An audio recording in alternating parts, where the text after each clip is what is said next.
નમસ્કાર દર્શક મિત્રો, જીપીકે ન્યૂઝમાં આપ સર્વનું હાર્દિક સ્વાગત છે। હવે જોઈએ અગત્યના સમાચાર।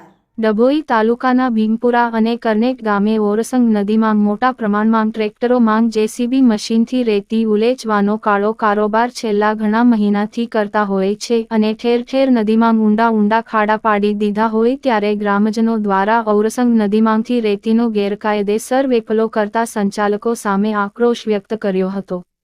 જાણવા મળતી માહિતી મુજબ ડભોઈ તાલુકાના ભીમપુરા અને કરનેટ ગામે ઓરસંગ નદીમાંથી અલગ અલગ માલિકો દ્વારા 25થી 30 ટ્રેક્ટરો દ્વારા જેસીબી મશીનથી ઓરસંગ નદીમાંથી ટ્રેક્ટર દ્વારા રેતી ઉડેથી અન્ય જગ્યા ઉપર સ્ટોક કરી બેફામ સફેદ રેતીનો ઉદ્યોગ ધમધમી રહ્યો છે। તેના સંચાલકો પણ મોટા હાઈવામાં ઓવરલોડ રેતી ભરી બેફામ રીતે ટ્રકોની અવરજવર કરતા હોય ખાણ ખનીજ વિભાગ તેમજ અન્ય વિભાગ ક્યારેય પણ આ તરફ ચેકિંગમાં નજરે પડ્યા નથી। જાણવા મુજબ આ વિસ્તારમાં કાયદેસર કોઈ પણ પ્રકારની રેતીને લીઝો મંજૂર કરવામાં આવી નથી, છતાં પણ ઘરે ક્યારે મોટા પ્રમાણમાં રેતી ઉલેચવામાં આવે છે। આ ગેરકાયદેસર રેતીનું ખોદકામ કરવાના કારણે નદીના પટમાં મોટા ઊંડા ખાડા પડી ગયેલા હોય માણસ ઢોર જાય તો ઊંડા ખાડામાં ડૂબી જવાનો ભય સતાવી રહ્યો છે ગ્રામજનોને, જેથી કરીને આ ગેરકાયદેસર રેતીનો 2 નંબરી કારોબાર બંધ થાય તેવી પણ વિસ્તારના ગ્રામજનો દ્વારા માંગ ઉઠવા પામી છે। કેમ કે રેતી ઉલેચી ઊંડા ખાડા પાડી દેતા હોય અને પાણી ભરી દેતા મગરનો વાસ હોવાથી નદી પર જઈ શકતા નથી નું ગ્રામજનો જણાવતા હતા। Reporter Fazal Razak Khatri, GPK news.